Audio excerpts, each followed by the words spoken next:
नमस्कार दोस्तों, जय हिंद, वंदे मातरम। मैं आपके साथ जायसवाल सर। दोस्तों बात करेंगे संस्कृत पेडागॉजी यानी संस्कृत शिक्षा शास्त्र के दोस्तों पार्ट नंबर 6 की बात करेंगे। हर एक प्रश्न आपके सिलेबस के अकॉर्डिंग है। आपको पता है ये जो क्लास ये सेशन चल रहा है दोस्तों, ये समस्त टीटी एग्जाम में पूछे गए आपके जो संस्कृत पेडागॉजी के क्वेश्चन हैं उनका कलेक्शन किया गया है। और ये कलेक्शन आपके टोटल 500 क्वेश्चन होने वाले हैं। तो बेहतरीन लाजवाब होगा, इससे बहुत ही एक्सपीरियंस मिलेगा आपको। ठीक है कि कैसे प्रश्न पूछे जाते रहे अभी तक और कैसे पूछे जाने वाले हैं। ठीक है, तो दोस्तों चलिए शुरू करते हैं। और इसकी पिछली क्लासेज आपको प्लेलिस्ट में मिल जाएगी या बेल आई बटन पे लिंक भी मिल जाएगी इस वीडियो को देखने के बाद। तो चलिए दोस्तों, कल का यह क्वेश्चन था, बहुत से लोगों ने कमेंट भी किया है। इसका आंसर जान लेते हैं क्या होगा। राष्ट्रीय शिक्षा नीति कार्य योजना कदा संगठिता अभवत, यानी राष्ट्रीय शिक्षा नीति का जो कार्य योजना है, ये कार्य योजना जो है यह कब संगठित किया गया था। ठीक है, तो राइट ऑप्शन क्या हो जाएगा यहाँ पे 1900। कब कब किया गया था दोस्तों, तो राइट ऑप्शन 1900 कब किया गया था, 68 में किया गया था। ठीक है, राइट ऑप्शन क्या हो जाएगा यहाँ पे 1968। बहुत से लोगों का सही आंसर कमेंट आया है, उनको बहुत बहुत धन्यवाद है। चलिए दोस्तों दूसरा प्रश्न देख लेते हैं आज की क्लास का। छात्राणाम भाव प्रकाशनस्य शक्ति विकास भवति, अर्थात दोस्तों छात्रों में जो है भाव प्रकाश शक्ति का विकास किया जा सकता है वाद विवाद विधि के द्वारा, नारायण आपके पारायण पद्धति के द्वारा, प्रश्नोत्तर विधिना के द्वारा या पाठशाला विधि के द्वारा किया जा सकता है। आप सभी लोग ज्ञानी हैं, सर्वज्ञ हैं, भावी अध्यापक अध्यापिकाएं हैं।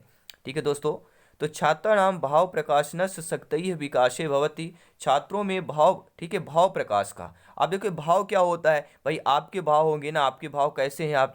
ठीक है, वो सब्जी वाला भाव नहीं देखना है, ठीक है, मार्केट वाला भाव नहीं, ये भाव आपके जो इंप्रेशन बोलते हैं। ठीक है, जो आपका इंप्रेशन होता है, आज दुख है, आज अच्छा है, इंप्रेशन अच्छा है, खुश लग रहे हो। ठीक है, ये इंप्रेशन यानी कि भाव, ये तो ये जो भाव प्रकाश यानी कि इंप्रेशन, जो इंप्रेशन होता है उसके ब्राइटनेस की बात कर रहे हैं।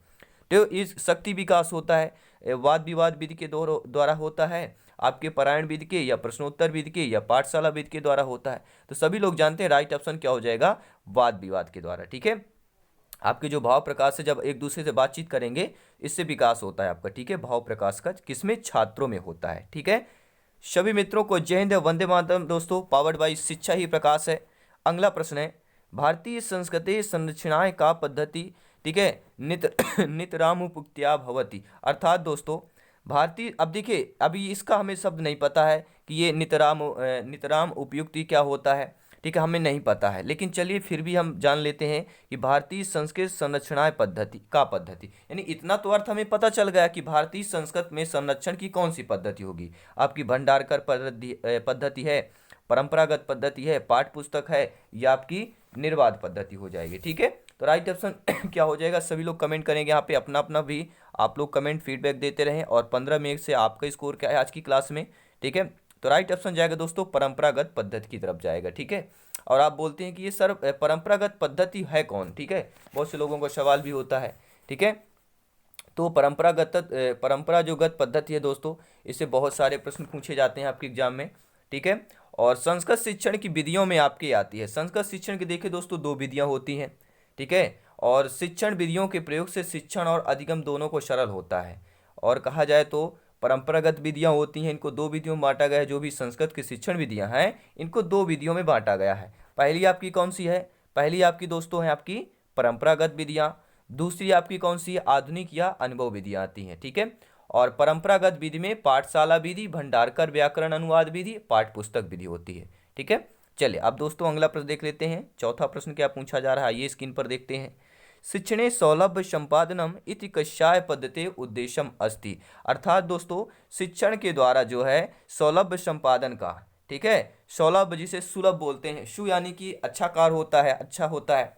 ठीक है, और सभी लोग जानते हैं शुभ लाभ लिखते हैं, वही चीज यहाँ पे कि शिक्षण में जो है सौलभ्य संपादनम इति कस्याय पद्धते उद्देश्यम अस्ति, कौन से पद्धति का उद्देश्य होता है, यानी किस निर्बाध पद्धति का उद्देश्य होता है कि शिक्षण में सौलभ उत्पादन करना, भंडारकर पद्धति का होता है, पाठ पुस्तक पद्धति का होता है, या आपके परंपरागत पद्धति का उद्देश्य होता है कि शिक्षण में सौलभ का उत्पादन करना। तो किस पद्धति का उद्देश्य होता है, सभी लोग कमेंट करेंगे। उद्देश्य हो गया, गुण हो गया, ठीक है, और आपके इसके दोष भी, ये सारे आपके जिस परंपरागत पाठ पुस्तक भंडारकर, इनके सभी गुण दोष और इनका पढ़ लेना है। ठीक है, उद्देश्य यहाँ से प्रश्न पूछे जाएंगे और यहीं से आपके क्या होता है, हम कंफ्यूज होते हैं।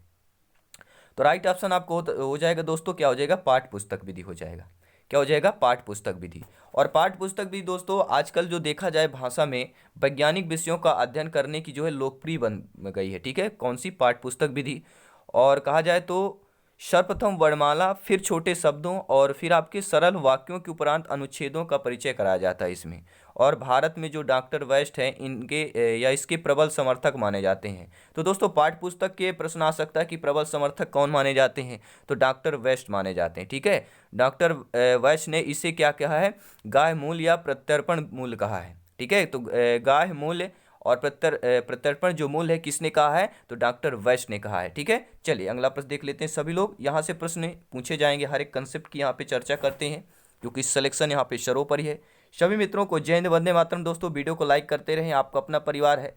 ठीक है, आपका आवर फैमिली है, हमारा ये फैमिली है। ठीक है, शिक्षकों का परिवार है। कई शिक्षण सिद्धांत है मानसिक विकास से तीव्र गति अर्थात दोस्तों किस शिक्षण के सिद्धांत द्वारा मानसिक विकास में तीव्र गति होता है, तीव्र गति उत्पादन होता है, यह तीव्र गति नादधति जो होता है। ठीक है, वह आपका पूछा जा रहा है। तो कौन से शिक्षण के द्वारा दोस्तों मानसिक विकास तीव्र गति से होता है, अभ्यास सिद्धांत के द्वारा, रुचि सिद्धांत के द्वारा, मौखिक कार्य सिद्धांत के द्वारा, या आपके सक्रियता सिद्धांत के द्वारा। ठीक है, थोड़ा स्वास्थ्य डिस्टर्ब है इसलिए थोड़ा डिस्टर्ब हो जाता है बीच बीच में, इसलिए क्षमा चाहते हैं दोस्तों। स्वास्थ्य है, मौसम बढ़िया आज बेहतरीन है। और आज सतना में हमारे यहाँ तो कोहरा भी बेहतरीन पड़ा है। ठीक है, आपके यहाँ भी कोहरा है क्या, कमेंट में बता दीजिएगा। ठीक है, मौसम चेंज हो गया है। ठीक है, तो स्वास्थ्य बनाए रखें, सुरक्षित रखें, तैयारी जारी रखें। तो कई शिक्षण सिद्धांत है मानसिक विकास से तीव्र गति भवती, तो होता है दोस्तों क्या हो जाएगा, सक्रियता सिद्धांत। क्या कहलाएगा, कई शिक्षण सिद्धांत है सक्रियता सिद्धांत है मानसिक विकास से तीव्र गति से होता है। अब देखते हैं दोस्तों अगला प्रश्न। अगला प्रश्न है कि कई सिद्धांत ही क्रियाशील सिद्धांत है इति नामना ज्ञाते, यानी कौन से सिद्धांत के द्वारा क्रियाशील सिद्धांत जो है नाम से जाना जाता है। यहाँ पे नामना लिखा हुआ है, ठीक है, नाना नहीं लिखा हुआ है, नामना। अभ्यास सिद्धांत के द्वारा, स्वाभाविकतया सिद्धांत के द्वारा, बहुमुखी सिद्धांत के द्वारा, या दोस्तों अनुपातस्य क्रमस्य च सिद्धांत के द्वारा, यानी अनुपात और क्रम क्रम के सिद्धांत के अनुसार। ठीक है, तो दोस्तों किस सिद्धांत से क्रियाशील, देखिए क्रियाशील, अब क्रियाशील यानी क्रिएटिविटी की बात हो जाती है। तो सभी लोग जानते हैं क्रियाशील, क्रिएटिविटी किससे आती है, क्रियाशील। जब आप कोई अभ्यास करेंगे, ठीक है, प्रैक्टिस करेंगे, तो आपका क्या हो जाएगा, कौन से सिद्धांत, अभ्यासस्य सिद्धांत है क्रियाशील सिद्धांत है इति नामना ज्ञायते। अब देखते हैं दोस्तों अगला प्रश्न क्या पूछा जा रहा है, बेहतरीन लाजवाब है कि कति विधेषु कौशलेषु नैपुण्य संपादनम भाषाया सांकेतिक प्रयोजनम अस्ति। अर्थात दोस्तों कति विधेषु यानी कौन सी विधि के, कितने विधि में आपके कौशलेषु नैपुण्य संपादन भाषा के संकेतित प्रयोजन अस्ति, यानी कितने विधि आपके कौशल के जो नैपुण्य संपादन है भाषा में संकेतिक प्रयोजन के कति विधेषु यानी कितने विधि हैं, त्रिविधेषु, चतुर्विधेषु, द्विविधेषु, पंचविधेषु। तो मैं बार बार आपको बता चुका हूँ कितने विधेषु दोस्तों। ठीक है, चतुर्थ की बात करेंगे, राइट ऑप्शन जाएगा आपका बी ऑप्शन के साथ जाएगा। अब देखते हैं दोस्तों अगला प्रश्न। सभी मित्रों को जय हिंद वंदे मातरम है। दोस्तों आप लोगों का सपोर्ट उम्दा है, लाजवाब है, क्योंकि तैयारी सिलेक्शन की ओर चल रही है। हमें कुछ नहीं चाहिए, आप लोगों का प्यार स्नेह बनाए रखें दोस्तों। ठीक है, और हमारा जो मोरल टारगेट है वो है दोस्तों सिलेक्शन पाना, और हर एक क्वेश्चन आपके एनसीईआरटी के बेस पर होता है, सभी लोग जानते हैं। अब देखते हैं दोस्तों अगला प्रश्न। छात्राणाम द्वितीयो लक्षित अधिगम विशेषः किम नामकम कौशलम अस्ति। अर्थात दोस्तों छात्रों में जो है द्वितीय लक्षित अधिगम, द्वितीय ये शब्द आ गया, ये इसको पकड़ के चलिएगा। अब देखिए ऑप्शन में देखिए हमें कोई भी अर्थ समझ में नहीं आ रहा, प्रश्न क्या पूछा रहा क्या नहीं पूछा जा रहा। अब यहाँ पे देखिए ऑप्शन क्या दिया, श्रवण कौशल, पठन कौशल, भाषण कौशल, आपका लेखन कौशल, और आपके प्रश्न में द्वितीय आ गया। तो द्वितीय, अब हमें ये समझ लेना कि द्वितीय आया है, कौशल सभी दिए गए हैं, यानी कि यहाँ पे द्वितीय कौशल पूछा जा रहा होगा। तो सभी लोग जानते हैं पहला होता है श्रवण, दूसरा होता है भाषण, तीसरा होता है पठन, और चौथा होता है लेखन। तो द्वितीय हमारा क्या हो जाएगा, भाषण कौशल। तो क्या हो जाएगा, छात्राणाम द्वितीय लक्षित अधिगम किम नामकम कौशलम अस्ति, क्या हो जाएगा, भाषा कौशलम नामकम अस्ति हो जाएगा। ठीक है, अब देखते हैं दोस्तों अगला प्रश्न। आपका दिया गया है कि वर्णों उच्चारण शिक्षणेन कस्य निमित्तम प्रशिक्षणम भवति। अर्थात दोस्तों वर्णों के उच्चारण में शिक्षणेन कस्य निमित्तम, यानी शिक्षण में कौन से नियमित प्रशिक्षण होता है, यह किया जा सकता है। तो वर्ण आप लोग सभी लोग ज्ञानी हैं, सर्वज्ञ हैं, भावी अध्यापक अध्यापिकाएं हैं, शिक्षक बंधु है। दोस्तों इस प्रश्न का जवाब आ चुका है आपके द्वारा कमेंट बॉक्स में कि वर्णोच्चारण में जो शिक्षण में कौन सी निमित्त प्रशिक्षण होता है, ये किया जाता है स्वर यंत्र से होगा, श्रवण केंद्रीय आपके घ्राणेन्द्रिय हो जाएगा, या आपके स्पर्श इंद्रिय हो जाएगा। तो राइट ऑप्शन जाएगा वर्ण उच्चारण करना। तो वर्ण का उच्चारण करना किस आपके निमित्तम प्रशिक्षण भवती, अगर ये नियमित कर रहे हैं वर्णों का उच्चारण तो किस प्रशिक्षण का कर रहे हैं, ये क्या हो जाएगा, तो ये हो जाएगा श्रवणेन्द्रिय हो जाएगा। ठीक है, बी ऑप्शन सही हो जाएगा, यानी श्रवण इंद्रियों का विकास हो जाएगा। अब देखते हैं अगला प्रश्न।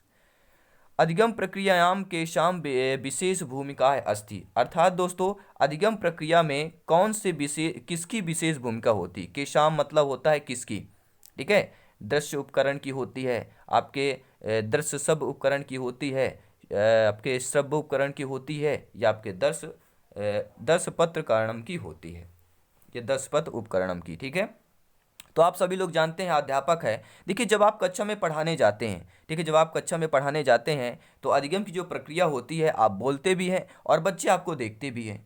आप बोलते हैं यानी कि बच्चे के लिए यह प्रश्न है कि बच्चे सुनते भी हैं और आपको देखते भी हैं जो अधिगम की प्रक्रिया आप लोग करते हैं। तो अधिगम प्रक्रिया में केसाम विशेष भूमिका अस्ति, तो यह हो जाएगा दर्श सब उपकरणाम विशेष भूमिका अस्ति हो जाएगा। यदि अधिगम के प्रक्रिया में दर्श सब दोनों उपकरण की विशेष भूमिका होती है। दोस्तों बी ऑप्शन सही हो जाएगा।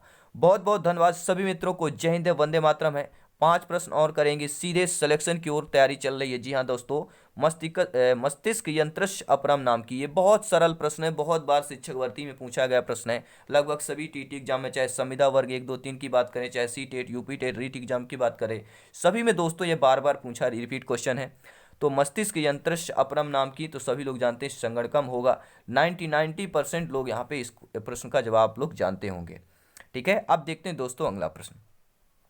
मूल्यांकनेन छात्रस्य पूर्णतया किम मापयितुं शक्यते, अर्थात दोस्तों मूल्यांकन के द्वारा छात्र में पूर्ण रूप से मापयन्तु शक्यते, क्या मापन किया जा सकता है। वैदुष्ट्यम, चतुर्यम, व्यक्तित्वम, प्रतिभ्यम, किसका मापन किया जा सकता है। देखिए जब आप शिक्षक से शिकाए हैं बालक, ठीक है, जब बालक बालिकाओं के आप मूल्यांकन करते हैं तो मूल्यांकन में जो है छात्रस्य का पूर्ण रूप से, पूर्णतया मतलब होता है पूर्ण रूप से, तो मूल्यांकन छात्रस्य पूर्णतया किम मापयितुं शक्यते, ठीक है, किसका मापन किया जा सकता है। तो मूल्यांकन के द्वारा दोस्तों छात्र में पूर्ण रूप से उसके छात्र के व्यक्तित्व का मापन किया जा सकता है। ठीक है, राइट ऑप्शन आपका सी ऑप्शन हो जाएगा। अब देखते हैं दोस्तों अगला प्रश्न। मेरे सभी मित्र सहयोग करते जाएंगे, अपने परिवार को सब्सक्राइब कर लेंगे अगर आपने अभी तक नहीं किया है, बेल आइकन जरूर प्रेस करें, नोटिफिकेशन आता रहे। और कुछ यूट्यूब का दोस्तों है प्रॉब्लम है, नोटिफिकेशन आप तक नहीं पहुंच पाता है, ठीक है, तो चैनल पे बीच बीच विजिट करते रहें। 11 साढ़े 11 बजे के बीच आपका जो है आपकी एक क्लास होती है, एक क्लास आपके 4 साढ़े 4 के समथिंग एक क्लास होती है, एक क्लास जो है 7 और साढ़े 7 के बीच आपके होती है, ठीक है, और एक क्लास आपके 9 और साढ़े 9 के बीच में होती है। तो ये 4 समय हैं, इन 4 समय में विजिट कर लीजिए, वीडियो अपलोड हो जाता है। ठीक है, तो 2-3 प्रश्न और इनको देख लेते हैं। बहुश्लोक कंठस्थीकरणम कस्याम परीक्षाम अपेक्षते, दोस्तों बहुश्लोक का कंठस्थ करना कौन सी परीक्षा यहाँ पे कहलाएगी। तो बहुश्लोक कहाँ पे करेंगे भैया, जहाँ हमें बहुत से श्लोकों की जरूरत पड़ती होगी तभी तो हम उनका कंठस्थ करेंगे। कंठस्थ मतलब होता है याद करना, तो बहुत से श्लोक याद करेंगे। जैसे हम शौक अंत्याक्षरी खोलते हैं ना, अंत्याक्षरी खेलते हैं, ठीक है, अभी लॉकडाउन टाइम में काफ़ी सारा ऐसा होता था कि अंताक्षरी चलो आज खेल लेते हैं, तो सॉन्ग से होता था कि माँ आता है आप माँ से गाइए, या से गाइए, ऐसे सारी चीज़ें। तो उसी तरह आपके श्लोकों का भी संस्कृत में क्या होता है, अंताक्षरी अगर किया जाता है तो वह अंत्याक्षरी परीक्षा में आता है। ठीक है, पहला ऑप्शन यहाँ पे सही हो जाएगा।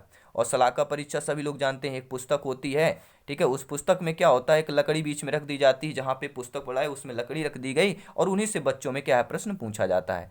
ठीक है, आई होप आप लोग समझ पाए होंगे। अब देखते हैं दोस्तों अगला प्रश्न। उम्मीद है आप लोगों का फीडबैक दोस्तों बहुत ही सहयोगपूर्ण होता है, ठीक है, हेल्प करता है हमें। साक्षात्कारे का परीक्षा आयोजते, दोस्तों साक्षात्कार के द्वारा, साक्षात्कार जो है दोस्तों का परीक्षा आयोजते, साक्षात्कार के द्वारा कौन सी परीक्षा का आयोजित किया जाता है। वचनेश परीक्षा, मौखिक परीक्षा, निबंध रूपीय परीक्षा, या दोस्तों निदानात्मक परीक्षा की बात करेंगे। ठीक है, तो सभी लोग जानते हैं उपचार के पहले निदान किया जाता है। ठीक है, उपचार के पहले निदानात्मक परीक्षा होता है, बाद में आपका उपचारात्मक परीक्षा होता है। ठीक है, यहाँ पे कन्फ्यूजन बहुत से लोगों को हो जाता है। तो साक्षात्कारे का परीक्षा, ठीक है, आयोजिते, जैसे आपकी चोट लग गई, आपका एक पैर है, ठीक है, आपका ये पैर है और इसमें कहीं मान लीजिए इस जगह यहाँ पे चोट लग गई, तो पहले क्या सोचेंगे, पहले इस चोट को हम सोचते हैं इसे ठीक कैसे किया जाए, तो कहला निदानात्मक, पहले इसका उपाय हम सोचते हैं कि ठीक कौन सी यहाँ पे मलहम लगाएंगे, कौन सी पट्टी, कौन सा आपको टेबलेट लेना है, इंजेक्शन देना है, ये क्या होता है, निदानात्मक होता है। और इसके बाद फिर हम उपचारात्मक कहलाता है, फिर इसका उपचार करेंगे, तो पहले निदानात्मक बाद में उपचार होता है। ठीक है, तो साक्षात्कार एक का परीक्षा होता है, साक्षात्कार के द्वारा सभी लोग जानते हैं मौखिक परीक्षा होती है। जब प्रैक्टिकल होता है तो वहाँ पे वाइवा होता है, आप लोग भी लेते होंगे या दिए होंगे बचपन में, टेंथ और ट्वेल्थ क्लास में आप लोगों ने, ठीक है, वाइवा दिया होगा, तो वह क्या क्या कहलाती, वही मौखिक परीक्षा यानी साक्षात्कार रूप में आपने दिया होगा, तो बी ऑप्शन सही हो जाएगा।